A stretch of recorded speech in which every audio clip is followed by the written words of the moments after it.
para poder ingresar a la zona.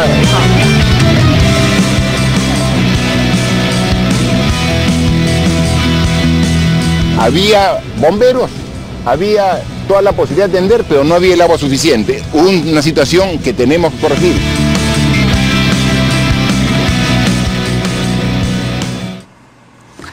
Hola, ¿cómo están? Muy buenas noches. Mi nombre es Melissa Pesquiera. Esto es 2018 en reemplazo de Mávila Huerta, que ya regresa la próxima semana a su programa.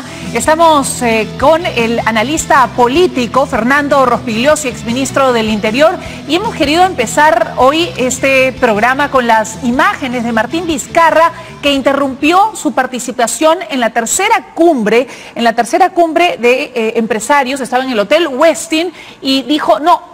Tomó la decisión, supongo, y nos vamos para este tremendo incendio que continúa hasta este momento. Vamos a atender la emergencia local. Está en lo ancho, en lo, digamos, estrecho, está arriba, está abajo, está en el llano, está en el hotel, está en todos lados.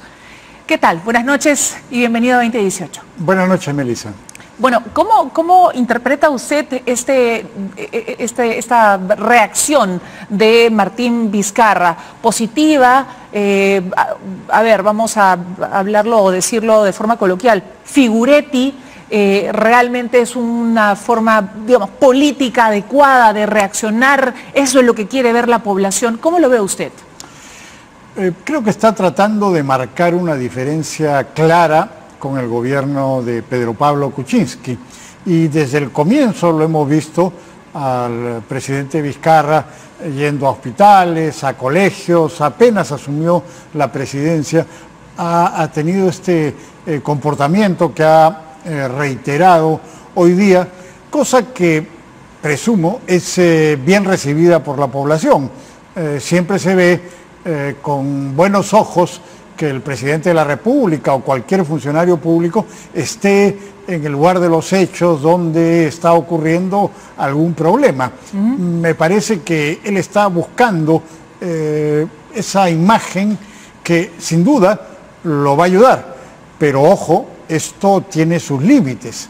¿Y cuáles son los límites? La solución de los problemas. O sea, una cosa es estar en un lugar y decir, bueno, necesitamos agua y esto va a tener que resolverse. Bueno, pero luego va a tener que asumir realmente el problema y no solamente la imagen. No sabemos si lo va a hacer, ojalá que sí pueda, pero esto, como digo, lo ayuda, pero a la vez va creando expectativas. Claro, somos de cambios. Entonces vamos a ver cómo el gobierno va a poder atender las expectativas crecientes de la población. Por ejemplo, ha estado en el norte también en una de sus primeras visitas y ahí hay problemas muy serios con la reconstrucción. No es fácil resolverlo, vamos a ver cómo lo hacen. Correcto, tiene un mes y tiene muchas promesas, digamos, hechas así, justamente locales, ciudadanas, para el ciudadano de a pie, pero que no son sencillas, como usted señala efectivamente, de cumplir, como por ejemplo el tema de los bomberos. O sea, el tema de los bomberos es un problema que viene de años atrás, no hay redes especiales para ellos, nunca tienen agua, no tienen apoyo, nadie les cede el paso. Entonces, ¿cómo lo va a resolver? Claro, ¿Cómo me comprometo? Por ejemplo, la ex primera dama, la señora Nancy Lange, se preocupaba mucho por los bomberos, siempre estaba consiguiéndoles ayuda, ya, pero ese es un tema. Pero que vayan al lugar del incendio y no hay agua, eso es otro asunto. Eso ya no depende de que ellos tengan las máquinas, en fin, lo que necesiten, ¿no? Entonces, bueno, pero ¿qué nos está diciendo en ese sentido? Nos está diciendo, bueno, para mí es más importante el ciudadano de a pie, digamos, que estar en esta cumbre de empresarios que finalmente, bueno, no van a sufrir si no me tienen pues 1 hora o 2 horas ahí con ellos. Esa es la imagen que pretende dar y que está dando y que creo que es positiva. Correcto. Pero ojo, no olvidemos, por ejemplo, el caso del fenómeno del Niño el año pasado. El gobierno se dio cuenta de que era necesario estar ahí. Entonces veíamos al presidente, a los ministros, se ponían botas, se metían en el lodo. Se repartieron y la popularidad en fin. subió muchísimo. Exacto. Claro, pero eso es relativamente sencillo de hacer. Hay un problema, va, se pone traje de faena y está ahí con la gente. Pero lo difícil es después resolver realmente el problema. No es tan difícil llevar bolsas de alimentos, llevar unas carpas, pero después construir las casas, rehabilitar las carreteras, eso es complicado. Y el gobierno de Kuczynski fracasó completamente porque tenemos un Estado que es ineficiente y en gran parte corrupto. Entonces no es fácil cambiarlo. Y eso es lo que ha heredado Martín Vizcarra. Bueno, y eso es lo que ha heredado Martín Vizcarra. Entonces, yo creo que una de las cosas que él no debería hacer es levantar las expectativas y hacer muchas promesas. Eso no le conviene a él porque en este momento las expectativas son bajas. Como es un gabinete el que ha formado, más o menos opaco, no tiene figuras conocidas, no es de lujo como el de Kuczynski, eso lo favorece, el hecho de que no hayan expectativas altas.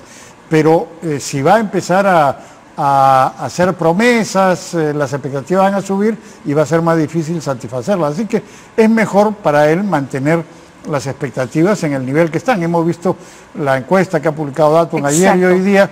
Las expectativas no son muy altas, el gobierno va a ser regular, mejor, en fin. Queremos revisar justamente esas cifras, si nos permite, para hablar, de estas. Empezamos con la popularidad de Vizcarra, está en 55%, así ha arrancado en este primer mes. 55% aprueba, según Datum, la gestión, digamos, del presidente Vizcarra. Aprueba o desaprueba la labor que viene desarrollando Martín Vizcarra como presidente de la República. Es poco tiempo también para, digamos, pero bueno, sí, es su primer mes, ¿no? Pero yo he estado revisando, es casi exactamente igual a la de Pedro Pablo Kuczynski en agosto de 2016. Cuando se inaugura Pedro Pablo Kuczynski en agosto de 2016, tenía 55, más o menos la misma aprobación, la misma desaprobación y el mismo, no sé, no opino. Es muy similar. Muy similar, exacto. Bueno, tenemos acá, a ver, Pedro Pablo Kuczynski como mandatario electo 59% es lo que tuvo, y en su primer mes en el cargo 61%. Esto no, es más o menos. Yo me refiero a la de Ipsos. Ah, yo me refiero a la de Datum. Ah, no, yo estaba mirando la de Ipsos, basándonos en la de Datum, que era 55, que es igual a la de Datum hoy día. Correcto. Bueno, ¿y de qué dependerá, cree usted, que Vizcarra mantenga un nivel de aprobación aceptable, se puede decir, es este 55% para iniciar un gobierno? ¿Qué cree usted que tendrá que hacer para mantenerse y para poder mantener y asegurar la gobernabilidad? Bueno, en primer lugar creo que esta aprobación relativamente alta que tiene, a pesar de que no es muy conocido, ¿no? Se debe básicamente a que el país ya quería salir de esta situación de tensión que vivimos desde el año pasado, los últimos meses, con Pedro Pablo Kuczynski enfrentado al Congreso, el Congreso queriendo tumbarlo, él defendiéndose, insultos van, insultos vienen, acusaciones van, acusaciones vienen. Yo creo que todo el mundo estaba ya cansado de esto. Entonces eso explica en parte esta aprobación. En segundo lugar, lo que ha hecho, lo que estábamos conversando hace unos minutos, o sea, desde el comienzo él se muestra como una persona llana, sencilla, campechana, cercano al pueblo, claro, con empatía, cosa que, dicho sea de paso, Pedro Pablo Kuczynski no tenía empatía. Era increíble cuando lo escuchábamos. O sea, hablar. Es un asunto de personalidad, ¿no? Pero en fin, y eso creo que lo ha favorecido a Vizcarra. El hecho también de que esa tensión con el Congreso haya desaparecido. Claro, el Congreso por sus propios intereses y la mayoría queiquista por sus propios intereses ya no va a atacar a Vizcarra como atacaba a Kuczynski y va a tener que respaldarlo. Pero ¿Va a tener que respaldarlo por un tiempo? ¿O? No, por un tiempo por lo menos, ya veremos después. Pero tiene que respaldarlo porque ellos son responsables de que Vizcarra esté ahí.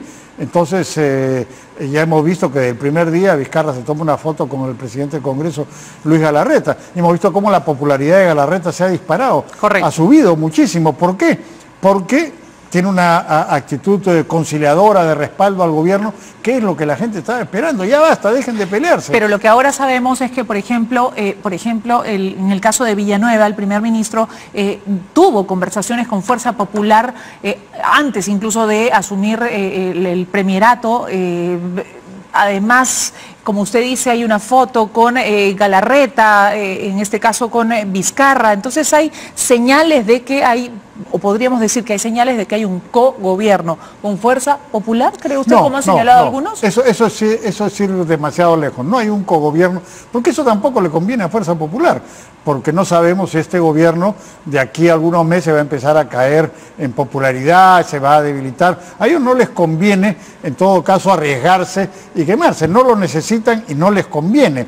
Lo que sí hay es algo evidente y que tiene que haber, que es una conversación, un acercamiento, porque el presidente Vizcarra no tiene ni partido, ni bancada, ni nada. Ajá. Entonces, sería absurdo que empiecen a enfrentarse o a no considerar a la mayoría del Congreso o a las distintas fuerzas políticas del Congreso. Es imposible. Él tiene que conciliar, negociar, concertar. Eso es indispensable. Entonces hay gente que dice, uy, están conversando. ¿Qué cosa quieren? O están pactando. Pero no hay ninguna otra alternativa, ¿no?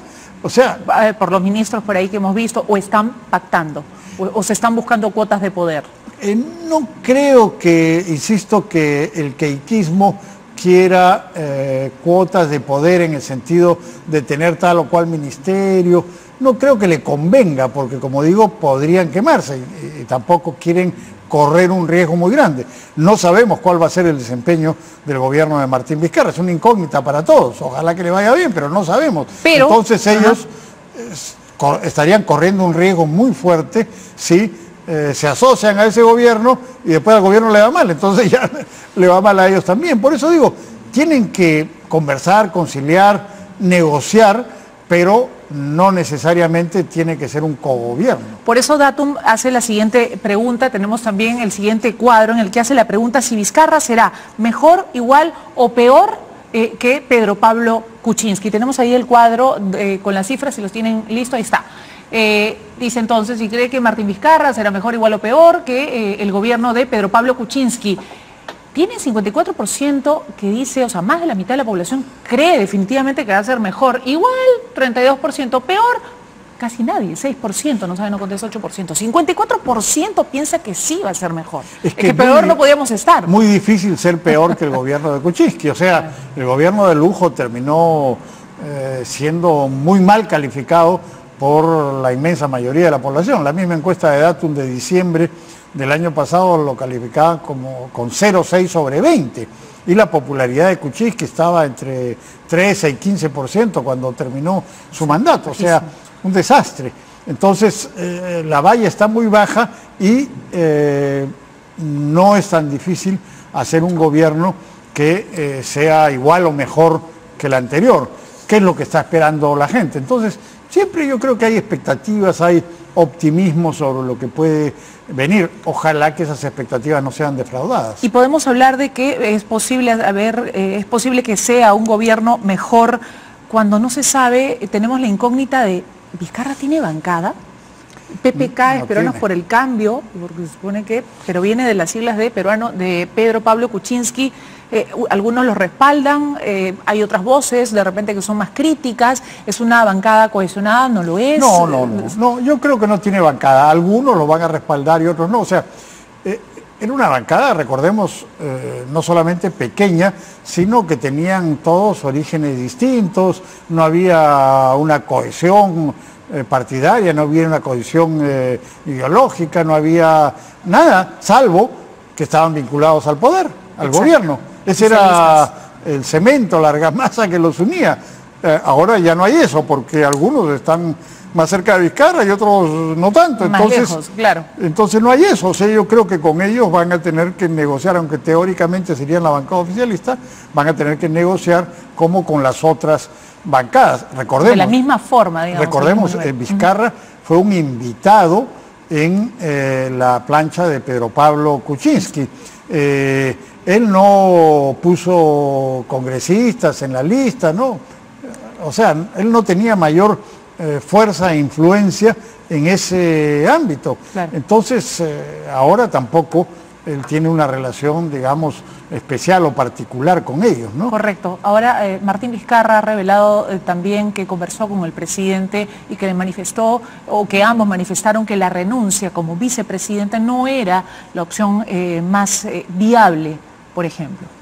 Bueno, bueno, vamos a ver, no sabemos cuál es la versión de Pedro Pablo Kuczynski respecto a esa conversación. Lo que sí sabemos es que se hizo público desde diciembre, cuando Kuczynski estaba amenazado con ser vacado.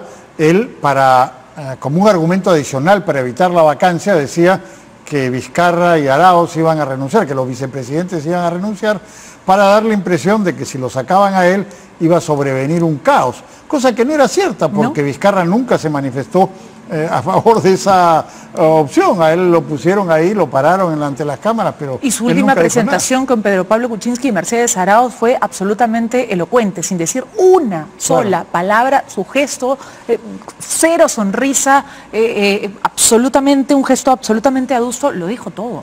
Era claro que él no estaba en esa línea, ¿no? Claro. Entonces, ahora, la otra cosa que me parece que hay que señalar es que el año pasado, en algún momento, se tenía la impresión que el fujimorismo quería derribar a todo el gobierno, o sea, a Kuczynski, a Vizcarra y a Arauz, y adelantar las elecciones. No sé si sería cierto o no, pero ahora esa posibilidad ya desapareció. Exacto. O sea, el fujimorismo está dividido entre los queiquistas y los kenyistas, no les conviene nuevas elecciones.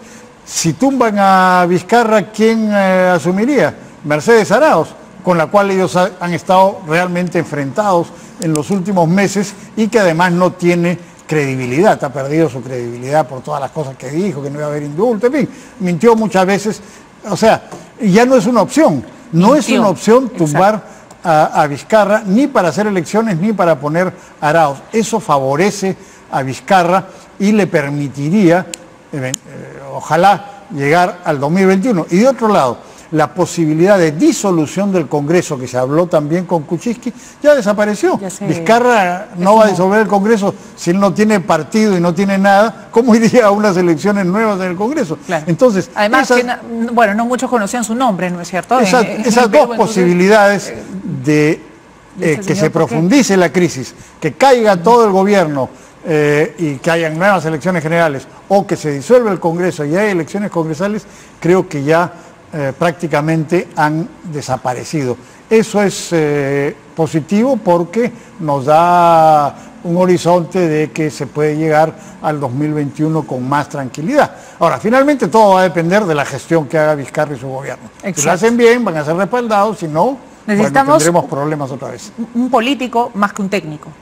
Hoy en día. Ese sí es un defecto que tiene el gabinete Vizcarra, donde ha repetido el mismo error de Kuczynski. Se le dijo a Kuczynski al principio, bueno, este gabinete tecnocrático empresarial, gabinete de lujo, muy bonito, pero se requiere habilidad política, no solamente para negociar con los partidos y entenderse y resolver los problemas, sino también para persuadir a la opinión pública de determinadas políticas que quiere aplicar el gobierno. Si no hay esos operadores políticos, van a estar en problemas, y ahora están en problemas. Correcto, y en problemas también están aquellos que de repente se fueron de boca o dijeron más de lo que debían decir o mintieron, como por ejemplo, usted puede llamarlo como quiera, pero me refiero a, en este caso, Villanueva, y Pulso Perú también hace, o Datum en este caso, hace la pregunta.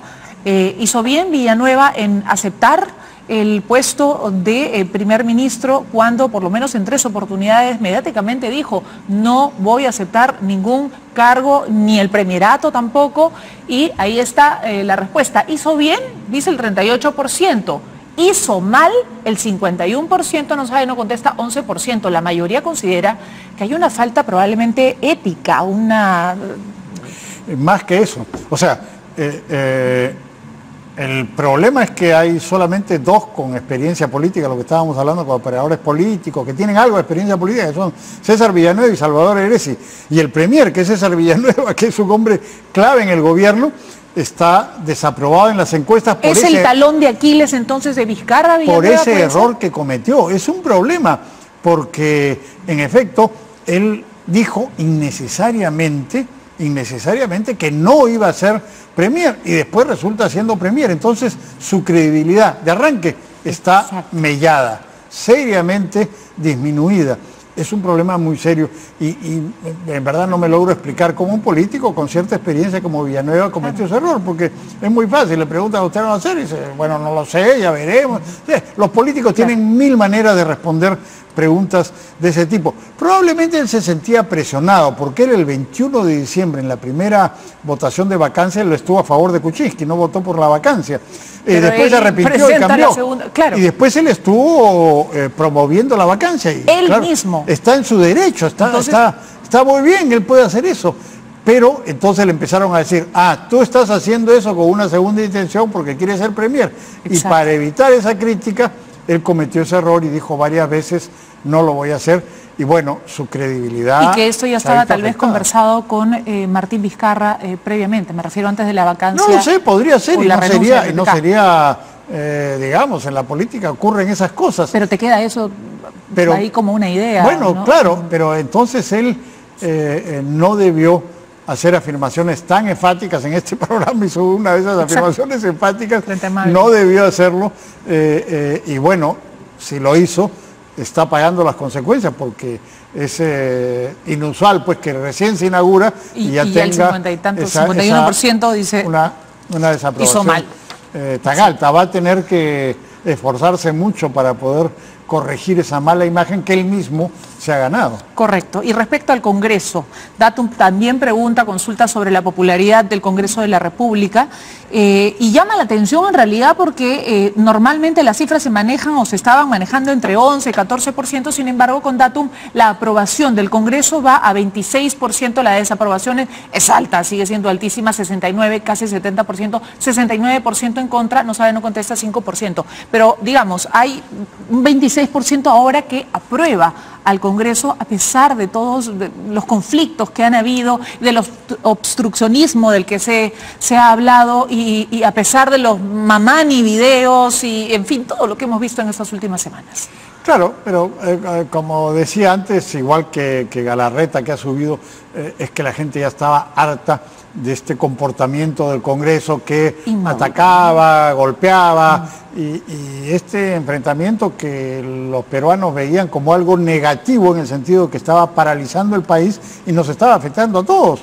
O sea, si se paralizan las inversiones o se detienen o se retrasan, finalmente todos somos los afectados. Entonces la gente estaba ya cansada de esto y yo creo que eso es una suerte de premio, ¿no? Ya ustedes cambiaron de actitud, de comportamiento, bueno, ahora hay un mayor respaldo de parte de la opinión pública o una menor crítica, por decirlo de otra manera. Correcto. Vamos a ir a una pausa, son las 9:26, vamos a ir a una pausa, pero vamos a regresar para hablar también de otras cosas respecto también al Congreso de la República sobre la proposición o la propuesta de la inmunidad parlamentaria, de eliminar la inmunidad parlamentaria, qué tan necesaria y qué tan posible será lograr este objetivo por parte de Patricia Donaire, la congresista justamente de, bueno, ya no sé si llamarlo oficialismo, de Peruanos por el Cambio. Vamos a la pausa y regresamos con Fernando Rospigliosi.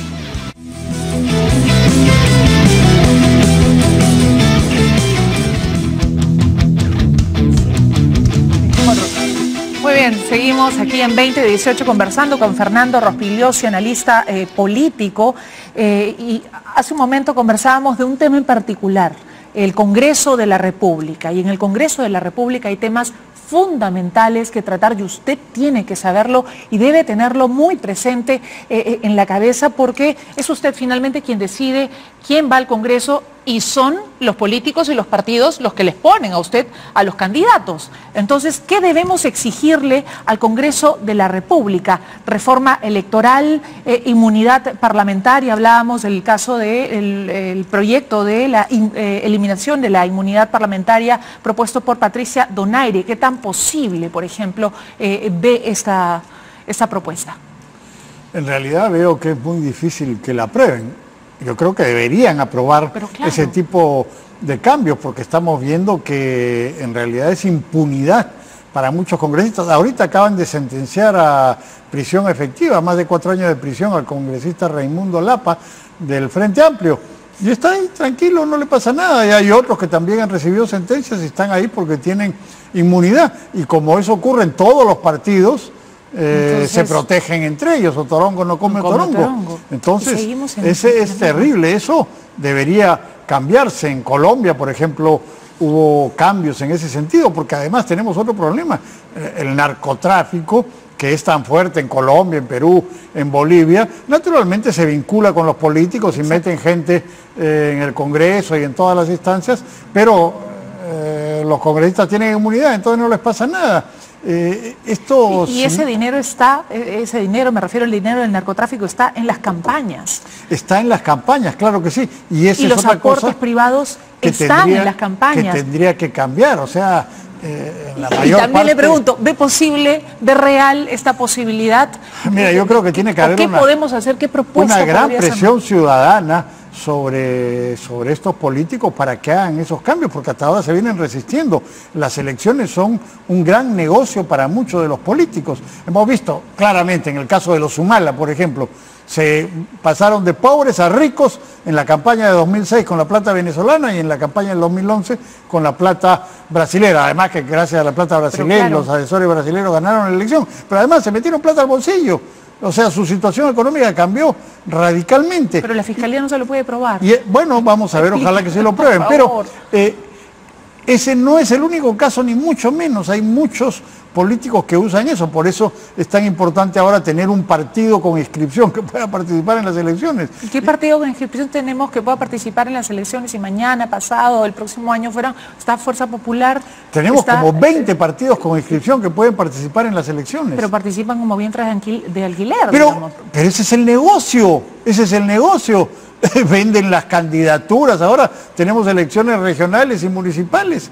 Hay mucha gente que quiere ser candidato y pagan al partido para ser candidatos. Pagan sus cupos. Pagan cupos, pagan cuando son candidatos al Congreso. O sea, es normal dentro de la política, claro, no se dice, no se habla ni se acepta. Todo eso es un negocio y los aportes ilegales a las campañas.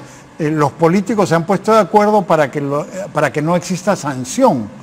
No hay sanción por recibir aportes ilegales, por eso a los Humala, por ejemplo, tienen que agarrarlos por el lado del lavado de activos, porque no es ilegal recibir 3 millones en billetes de Odebrecht. No puede Una ser. Cosa increíble. ¿Y por qué? Claro. Porque todos los políticos se han puesto de acuerdo para que no sea ilegal.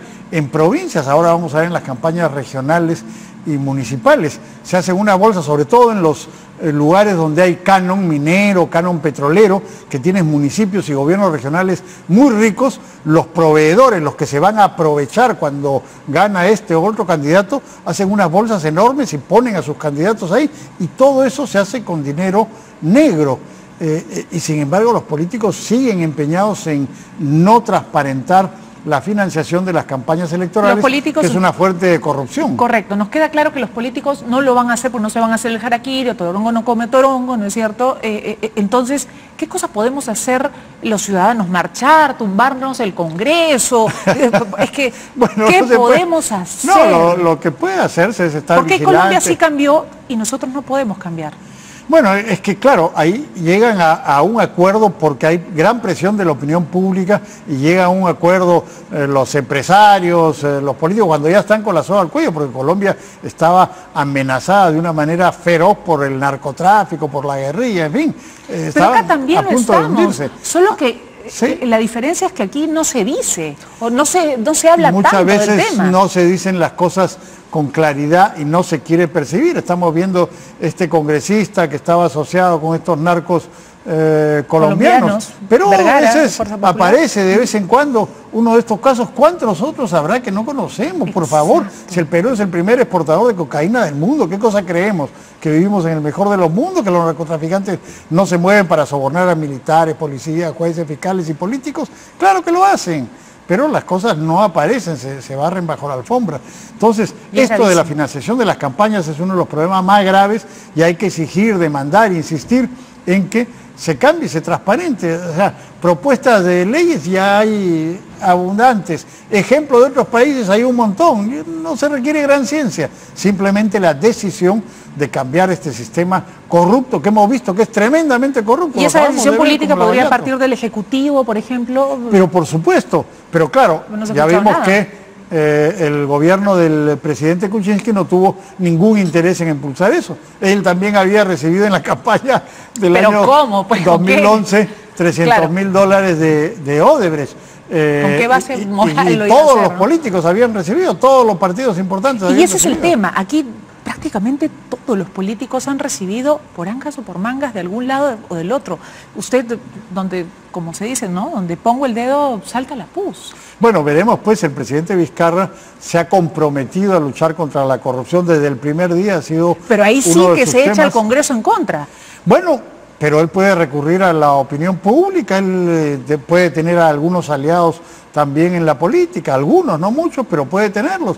Él puede movilizar a la sociedad. Hay que ver si tiene el liderazgo suficiente y si cumple con las promesas que ha hecho, porque estamos dentro del más grande escándalo de corrupción de los últimos tiempos y yo creo que si él toma acciones decididas, tendría el respaldo de la opinión pública. Y es cuestión de tiempo, probablemente ahorita todavía está, bueno, tiene un mes, bueno, vamos a ver, debilitado, digamos, de alguna manera, por más que tenga 55% de respaldo según esta encuesta de Datum. Bueno, pero si tomara acciones, en lugar de 55 tendría 75. Claro. Vamos a ver si realmente asume el liderazgo o prefiere la medianía, quedarse ahí, no remover demasiado los temas espinosos y bueno, probablemente sobrevivirá, pero no tendremos los cambios que necesitamos. El tema de la Contraloría y la fiscalización del Congreso, digamos, el que no se haga, digamos, ha sido aceptado por Vizcarra, no ha dicho chis ni mus, claro, no ha cambiado absolutamente nada. Claro. Y eso habla, sí, claro, lucha contra la corrupción, pero en hechos, ¿qué pasó ahí? Bueno, obviamente el Congreso no quería tener injerencia de la Contraloría en el control de sus cuentas, porque hay muchas cosas oscuras seguramente ahí, pero el Congreso fue el que aprobó la ley. Claro, el gobierno de Kuczynski la observó, pero creo que era también ya difícil quizás pedir demasiado que en el primer acto del gobierno de Vizcarra fuera el choque con el Congreso, ¿no? Sobre todo porque de todas maneras el Congreso iba a aprobar la ley, así el Ejecutivo la observe, el Congreso con insistencia la aprueba y se quedan con esa ley. O sea, era una batalla que quizás no convenía dar porque no había posibilidad de ganarla y llegar a un choque el primer día de gobierno no era lo más adecuado. Pero hay muchas cosas que puede hacer y vamos a ver si las hace y las ejecuta. Y las lleva adelante. Él tiene que escoger sus batallas, vamos a ver si las da. De repente escoge no pelear, entonces ahí sí estaríamos en problemas. Escuché a algún político que le decía, presidente Vizcarra, póngase los pantalones, probablemente tenga que ponerse 5 o 10 pantalones, ¿no? Por lo menos para, digamos, para lo que tiene que enfrentar es bastante complicado. El Premier, tenemos un tuit justamente de la bancada de Peruanos por el Cambio respecto al Premier, no sé si la tenemos lista para leerla, Ricardo. A ver, ahí está, si me acercan por favor A ver, la bancada de Peruanos por el Cambio ha dicho, el Premier César Villanueva ha ratificado que seguirá el plan de gobierno de Peruanos por el Cambio y desea tener una relación más estrecha con la bancada de Peruanos por el Cambio. O sea, no se reconoce, claro, a este gobierno no se reconoce con esa bancada. Proponemos un código electoral y crear el delito de financiamiento ilegal de campañas y partidos políticos. Bravo por eso. En palabras suena maravilloso, ¿no? Ojalá que se llegara a concretar esa propuesta de que sea un delito el financiamiento ilegal de la campaña, viene de hace mucho tiempo y hasta ahora no han logrado aprobarla. Vamos a ver, ojalá que ahora haya la presión suficiente de parte de la opinión pública, en fin, de los medios de comunicación, para que pueda hacerse algo que es indispensable después de todo lo que ha ocurrido, después de todo lo que hemos visto. Está clarísimo que se requiere eso. Eso significaría que los políticos tengan que renunciar a uno de sus negocios más lucrativos, que es lo que obtienen en las campañas electorales. Exacto, y además de los negocios está lo que decíamos, la inmunidad parlamentaria convertida en impunidad parlamentaria. Así y tenemos también un tuit de Patricia Donaire respecto a ese tema, ¿no? Ya sabemos que ella ha presentado esta propuesta para eliminar la inmunidad parlamentaria que tenía como objetivo, digamos, evitar que los parlamentarios tuvieran problemas por las votaciones y bueno, por una cuestión de opiniones y votaciones, básicamente. Claro, lo que pasa es que esa es una tradición muy antigua en el mundo, ¿no? Que los parlamentarios tengan inmunidad, porque de lo contrario, antes los reyes, después los presidentes, los gobiernos más o menos autoritarios, cuando tenían a un parlamento, a un grupo de parlamentarios opositores, simplemente barrían con ellos, los sacaban, los deportaban. Eso ha ocurrido en toda América Latina y en el Perú. Los agarraban del Congreso, los deportaban, los encarcelaban. Entonces aplastaban a la oposición. Para eso se estableció la inmunidad, pero en los tiempos actuales se ha convertido pues en impunidad para proteger delitos. Correcto. Y por esto justamente, y otras cosas más, otras mentiras, mentirotas y mentirillas en el Congreso de la República, es que en la Comisión de Ética hay un serio problema ético en la Comisión de Ética, y muchos hablan y piden la recomposición, pero parece que gran recomposición no va a haber. Tenemos una declaración de Luz Salgado, que ha hecho una propuesta, por lo menos ha dado un paso, digamos, en este pedido de recomposición o de mejora de la Comisión de Ética. Vamos a escucharla. Yo creo que si se respetan las proporcionalidades, podría, personalmente lo estoy diciendo, podría dejarse, porque uno no teme enfrentarse a la Comisión de Ética si tiene todos los argumentos a su favor. El problema sería que la Comisión de Ética empiece a actuar en venganza política, y eso sí sería muy grave. Entonces, por eso yo creo que sí tiene que reestructurarse, y si se tiene que ceder la presidencia, personalmente diría que no tengo ningún problema. Personalmente, no ha hablado en nombre de la bancada. No, es una vergüenza lo que ocurre. Ahí Otorongo no come Otorongo, se protegen entre ellos, y a pesar de todas las evidencias que hay, y bueno, en el último periodo ha sido peor, porque como estaban voto a voto peleándose, entonces la mayoría amenazaba a los que podían ser disidentes con sancionarlos, y a los que, a pesar de haber cometido faltas o delitos, se alineaban con ellos, los pasaban por agua tibia, como ha ocurrido, y los limpiaban. Exacto. Entonces, o sea, Yesenia Ponce es un caso, digamos, típico, emblemático, ¿no? Claro. Blindaje, pero ante la presión, digamos, mediática, ya con lo último que supimos, que ya ni los profesores existían, no solamente los compañeros de clase no existían, sí, no solamente aparentemente los estudios no existían, y habría habido un pago a este director de las secundarias, donde supuestamente habría estudiado esta señora. Bueno, se suma pues lo del tema de los profesores inexistentes. Entonces, claro, ya uno se ríe para no llorar, lo escucho reírse, hay porque casos escandalosos pues, como ese, ¿no? Claro, y no es el único, desgraciadamente. Pero ya la habían blindado, prácticamente estaba fuera de, hasta que sale esta última parte ya de los profesores, y bueno, se fue el presidente de la comisión, infelizmente no firmó, digamos, esta resolución a favor de Yesenia Ponce. Claro. Pues lo van a volver a ver. Claro, qué larga la porque hacen. Ella se había alineado pues con la mayoría, de la cual dependía su suerte en la Comisión de Ética. Bueno, vamos a ver, ojalá que haya por lo menos algunos cambios, ¿no? Correcto. Bueno, y finalmente, ¿cree usted que deben ser investigados Mamani y Modesto Figueroa, ahora que se sabe que Modesto Figueroa de Fuerza Popular también participó en estas grabaciones? Sí, sí, deberían, bueno, probablemente vaya a haber investigación, pero en realidad lo que ellos actuaron fue como una suerte de agentes provocadores para conseguir las evidencias de lo que se sabía estaba ocurriendo, que el gobierno a través de Kenji Fujimori estaba comprando votos. Y entonces los Kenji videos han sido demoledores para Kenji y para el gobierno, y por eso tuvo que renunciar el presidente, ¿no? Pero bien desaforados entonces estarían para usted desde su punto de vista, mira, Kenji, Bocángel y no sé, porque Ramírez. También está el asunto de la represalia del queiquismo sobre ellos. Yo no me atrevería a decir, y tres, o sea, tienen que recibir más una ahora sanción. De 59, si no me equivoco, que están en 59, pasarían, ¿no? Tienen que recibir una sanción, seguramente. No sé si el desafuero sería lo adecuado, no soy abogado ni conozco esos reglamentos, pero sin duda la venganza de los queiquistas va a ser muy fuerte, ¿no?